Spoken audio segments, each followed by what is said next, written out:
Excellent enfant de Dieu, soyez encore bénis, où que vous soyez aux quatre coins de la terre, votre humble serviteur l'évêque Yves Mapakou. Il me plaît, comme à l'accoutumée, de pouvoir partager avec vous la parole de Dieu, cette parole infaillible. Je vais commencer à donner quelques avis sur la dîme. Et nous sommes partis de la question, partis de cette question, à savoir, est-ce que la dîme est-elle encore d'actualité ou du moins devons-nous continuer à payer notre dîme? Et pour ce faire, j'ai essayé de détailler d'une certaine manière. Alors, je voudrais aborder le troisième indice, le troisième point, soulever le troisième point pour arriver à la conclusion. Pour ce faire, je voudrais que nous puissions, avec votre permission, aller dans le livre de Jacques. Jacques au chapitre 1, le verset 22.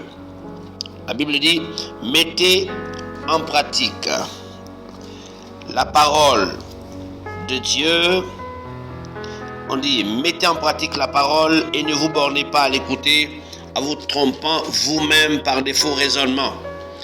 La question qu'on va se poser, ou que je veux poser à ces détracteurs qui s'opposent au paiement de la dîme, ou bien à ceux-là aussi qui disent qu'on ne doit pas payer la dîme, ou bien à ceux-là qui disent qu'on doit payer la dîme, j'aimerais vous poser la question à tous les groupuscules, ceux qui sont pour la dîme et ceux qui ne sont pas pour la dîme, et à vous de me répondre.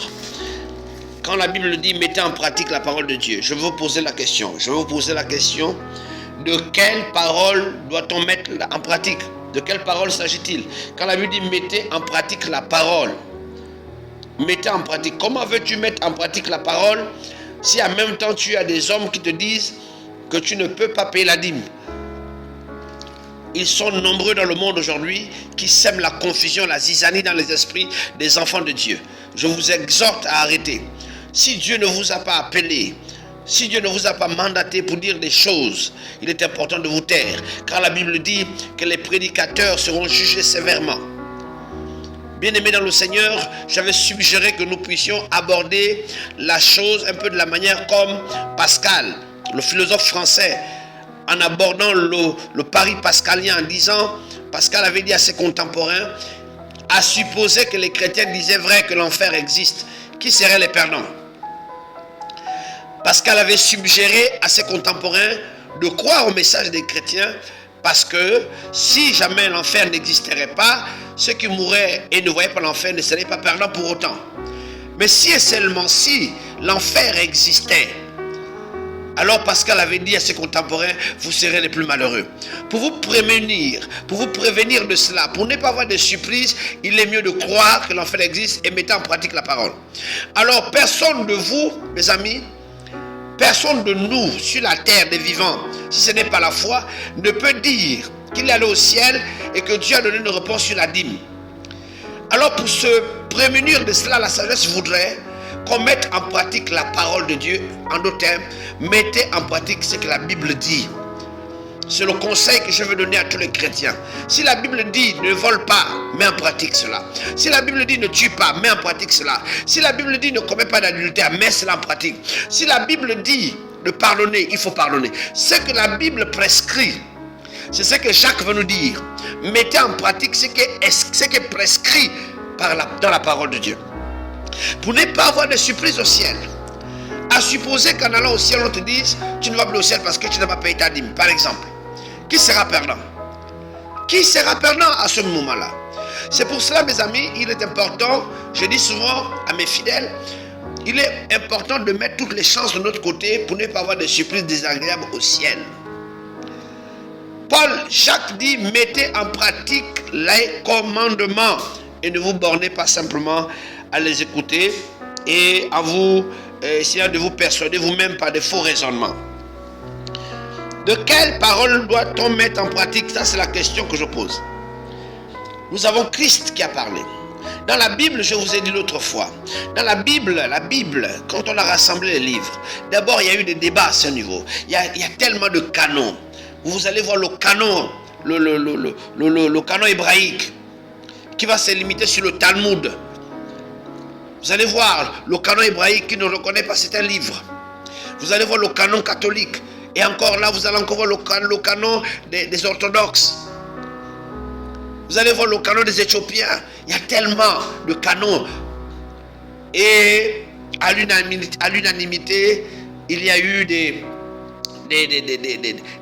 groupes de religieux qui se sont assis pour dire voici le canon que nous reconnaissons comme étant le vrai canon biblique que nous devons mettre en pratique. Attention mes amis, attention. C'est pour ça que j'ai conseillé à tout enfant de Dieu d'être conduit par le Saint-Esprit. Et la Bible dit quelque chose dans Éphésiens au chapitre 2, le verset 20. Lorsqu'on regarde Éphésiens au chapitre 2, le verset 20, voici que la Bible dit: vous avez été édifiés sur le fondement des apôtres et des prophètes, Jésus-Christ lui-même étant la pierre angulaire. Je reprends. Vous avez été édifiés. Ici, c'est Paul qui parle aux chrétiens d'Éphèse, qui étaient des païens, qui ne croyaient pas en Dieu, qui étaient dans leur idolâtrie. Cette lettre s'adresse d'abord aux chrétiens d'Éphèse. Paul parle aux chrétiens d'Éphèse en leur disant: vous avez été édifiés. Vous avez été bâtis sur l'enseignement des apôtres. De quel apôtre s'agit-il? Les apôtres du Seigneur, ceux qui ont marché avec Christ. Et Paul y compris à l'intérieur. Et de quel prophète s'agit-il? Mais les prophètes des temps anciens, les prophètes qui ont vécu dans les temps anciens. C'est de ces prophètes-là. Si on parle sur le plan exégétique, si nous restons dans l'exégèse, il s'agit des prophètes qui ont vécu dans les temps anciens, que Dieu avait suscité pour libérer un message de sa part, de la part de Dieu. Et nous allons le retrouver dans Apocalypse. Dans Apocalypse au chapitre 21, nous comprenons aisément qu'il s'agit de ces prophètes-là. Apocalypse chapitre 21, je lis à partir du verset 10. Il me transporta en esprit sur une grande et haute montagne, et il me montra la ville sainte, Jérusalem, qui descendait du ciel d'auprès de Dieu, ayant la gloire de Dieu. Son éclat était semblable à celui d'une pierre très précieuse, d'une pierre de jaspe, transparente comme du cristal. Elle avait une grande et haute muraille. Elle avait 12 portes, et aux portes 12 anges, et des noms écrits, ceux des 12 tribus des fils d'Israël. À l'Orient, 3 portes, au Nord, 3 portes, au Midi, 3 portes, et à l'Occident, 3 portes. La muraille de la ville avait 12 fondements, et ceux des 12 noms des 12 apôtres du Christ. Voilà. Donc la Jérusalem qui descend en haut à 12 portes, et les 12 portes portent les noms des 12 tribus d'Israël, là où sont sortis les prophètes qui sont venus parler de la part de Dieu. Ils ne sont pas venus en vain. Plus que les prophètes, parmi eux, il y avait un homme comme Ésaïe qui était venu déjà pour annoncer la venue du Christ. Il y avait un prophète comme Malachie qui est venu aussi annoncer également que Christ devait arriver, que Jean-Baptiste devait arriver. Donc ils ne sont pas venus en vain. Et Paul dit aux chrétiens d'Éphèse que vous avez été édifiés sur le fondement des apôtres et des prophètes. En d'autres termes, mes amis, l'église de Dieu est bâtie sur 2 fondements. Le fondement des prophètes des temps anciens qui avaient reçu le mandat qu'on paye la dîme à Dieu. Et j'aimerais encore vous choquer en vous disant que Paul dit que nous les païens, nous avons été coupés de l'olivier sauvage pour aller être greffés à l'olivier franc qui est agréable à Dieu. Donc l'olivier franc qui est Israël. Et donc les païens et Israël sont devenus un par la mort et la résurrection de Christ. C'est par la mort de Christ que Dieu est venu nous greffer maintenant à l'olivier franc. Donc maintenant, nous qui croyons, peuple de Dieu, racheté par le Christ, par sa mort, nous formons maintenant un seul arbre, un seul olivier franc, agréable à Dieu par la mort et la résurrection. Mais si Israël, qui a reçu les promesses, les alliances, la loi et tout, paie la dîme, pourquoi est-ce que nous, qui avons été maintenant greffés à eux, nous n'allons pas payer la dîme? Et ensuite, j'aimerais terminer en vous disant, mes amis bien-aimés, au sujet de la dîme, que Abraham a payé la dîme. Mais quand Abraham a payé la dîme, nous n'étions pas encore dans la dispensation de la loi. Abraham avait une loi intérieure, il avait une conviction intérieure. Abraham avait une révélation. Abraham a eu la révélation même avant la révélation de la loi par Moïse, que Dieu aime la dîme. Et Abraham a payé la dîme à Melchizedek. Donc je dis aux chrétiens que vous devez faire les choses par conviction, en étant conduit par le Saint-Esprit. Sinon vous allez vous égarer. Quand vous allez dans une église, si dans cette église, l'homme de Dieu a reçu la vision, a reçu la révélation, que l'on paye la dîme, paye ta dîme. Si tu es allé dans une église où l'homme de Dieu a reçu la révélation qu'on ne paye pas la dîme, tu seras couvert. Tu seras couvert parce que tu es soumis à l'autorité de ce ministère. Mais dans tout cela, dans tout ça, quelle est la vérité? La vérité, c'est que Jacques a dit, nous devons mettre en pratique la parole de Dieu. Ce qui est écrit, noir sur blanc dans la Bible, c'est ce qu'on doit mettre en pratique, que ce soit de l'Ancien Testament ou du Nouveau Testament. Je vais vous dire une chose. Christ a dit, je ne suis pas venu abolir la loi, mais pour l'accomplir. En d'autres termes, Christ lui-même est la manifestation de la loi divine. Celui qui a Christ en lui met en pratique la loi de Dieu. Celui qui n'a pas Christ ne met pas en pratique la parole, la loi de Dieu. Donc quand Christ est en toi, Christ par son esprit va te pousser à faire des choses pour que tu avances avec lui dans la foi. Par l'esprit de Dieu, Dieu va te convaincre de faire, de poser des actions. La dîme est une sorte d'impôt divin. La dîme, c'est quoi? C'est le 1/10. Le 1/10 chez les Hébreux, c'est le chiffre qui veut représenter la totalité d'une chose.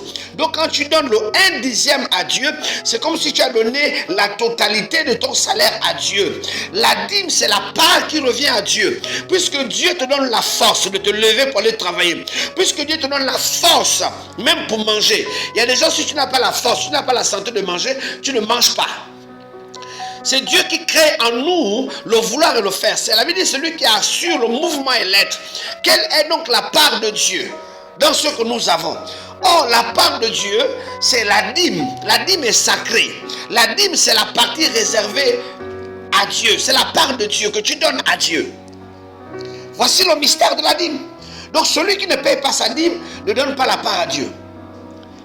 Et vous allez remarquer que dans ces églises où on ne demande pas payer la dîme, mais ces personnes-là, on leur demande des cotisations. Des gens demandent de donner tout leur salaire pendant 1 an, pendant 2 ans, et ils restent comme ça, ils deviennent pauvres, dépouillés, et les églises s'enrichissent. Bien-aimés dans le Seigneur nous dit ce matin, dans sa parole, mettez en pratique ce qui est écrit. Pour que tu ne sois pas surpris, mets en pratique ce qui est écrit, mon frère. Ma soeur, toi qui m'écoutes ce matin, mets en pratique. Ne suis pas tous ces gens-là qui viennent le matin pour te dire c'est l'Ancien Testament, c'est le Nouveau Testament, etc., etc. L'Ancien Testament nous a donné, nous a révélé comment est-ce que Dieu veut que nous puissions nous comporter. La seule chose que on ne peut plus faire aujourd'hui, c'est le sacrifice, par exemple, des moutons, des pigeons, de toutes ces choses, parce que Christ avait son sang. Mais le respect de la loi. Parce que quand on te dit que c'est l'Ancien Testament, ça veut dire aux gens, vous avez le droit de commettre l'adultère. Mais pourtant, dans ces mêmes églises, on demande aux gens de ne pas commettre des adultères, de ne pas voler, de ne pas mentir. Comme pour vous dire que ce n'est pas parce que Christ est arrivé qu'on ne doit plus mettre en pratique les commandements de la loi. Bien que Christ soit arrivé, le Christ te demande de continuer à mettre en pratique la parole de Dieu. Souvenez-vous de cet homme riche, je termine avec ça, qui a rencontré Jésus et qui a dit, maître, qu'est-ce que je dois faire pour hériter la vie éternelle? Jésus lui a dit, tu connais la loi. Mais Jésus répondit une autre chose, mais Jésus lui renvoie à la loi. Tu connais la loi, tu connais ce qui est écrit dans la loi.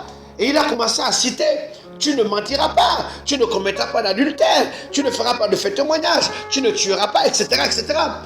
Jésus lui présente la loi. Si tu mets en pratique la loi, parce que la loi que Moïse a reçue n'est pas une loi naturelle, c'est une loi qui est venue du ciel. C'est la législation céleste que Moïse a reçue. C'est la législation, le fonctionnement des lois du royaume. Les fonctionnements, comment est régie la constitution céleste dans les 10 commandements. Et ce jeune homme a dit, j'ai mis en pratique cela. Et maintenant, Jésus vient maintenant donner une révélation encore. Pour lui dire, même si tu as mis en pratique les 10 commandements, il te manque maintenant une chose. Et c'est de là maintenant que je viens maintenant retrouver la révélation qui manque à ces personnes qui parlent toujours mal de la loi. Finalement, à la fin, Dieu va parler maintenant de l'état de notre cœur. Cet homme avait un problème, il mettait cette la loi, mais dans son cœur, il était attaché à l'argent, il était attaché aux choses matérielles. Et Jésus va indexer le cœur de ce jeune homme pour dire, ton problème, c'est la richesse. Libère la richesse de ton cœur, viens sur moi. Et la Bible dit, ce jeune homme est devenu triste parce qu'il avait un problème dans le cœur. Il était attaché à l'argent. Bien aimé, dans le christianisme, Dieu regarde à notre cœur, à l'état de notre cœur. Beaucoup de gens font semblant d'être saints, mais dans leur cœur, ils ne le sont pas. Beaucoup de personnes font semblant d'être délivrées de ceci, mais dans leur cœur, le monde est encore dans leur cœur.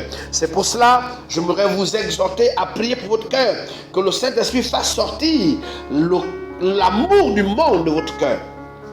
Mais c'est évident que si quelqu'un, par nature, n'aime pas donner à Dieu, quand il rencontre un pasteur qui dit qu'on donne la dîme, mais tout de suite il accepte, tout de suite il acquiesce, tout de suite il collabore avec toute l'église, parce que dans sa nature déjà au départ, il n'aime pas donner.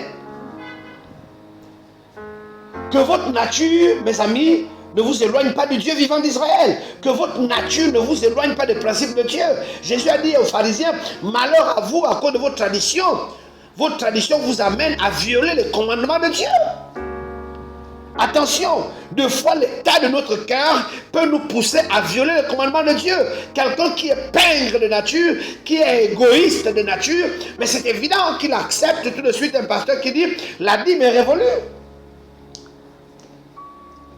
Il n'y a aucun verset dans la Bible qui dit qu'on ne paye pas sa dîme. Mais il y a quand même 2 ou 3 versets qui montrent qu'on peut payer la dîme. Je te dis de faire le choix de mettre en pratique ce qui est écrit pour éviter le surprise au ciel. Ça, c'est la sagesse. Soyez bénis abondamment que vous soyez. Seigneur, merci pour ta parole. J'ai donné ma part de vérité sur la dîme en ces quelques moments. Je voudrais, Père éternel, encourager l'Église à mettre en pratique ce qui est écrit. Je te prie d'envoyer le Saint-Esprit, de donner la force de mettre en pratique ce qui est écrit dans la parole, ce qui est écrit dans les livres sacrés, afin que nous ne soyons pas suppliés au ciel. Seigneur, aujourd'hui, il y a tellement d'enseignants, mais tu as dit qu'il n'y a pas parmi vous tous d'enseignants, car les enseignants seront jugés sévèrement. J'ai dit de ta part, Seigneur, qu'il faut être conduit par le Saint-Esprit. Avant de poser quoi que ce soit comme acte, Seigneur, nous devons être conduits par le Saint-Esprit. Que ton nom soit élevé, que ton nom soit magnifié, que toute la gloire te revienne. Dans le nom de Jésus-Christ que j'ai prié ainsi. Amen.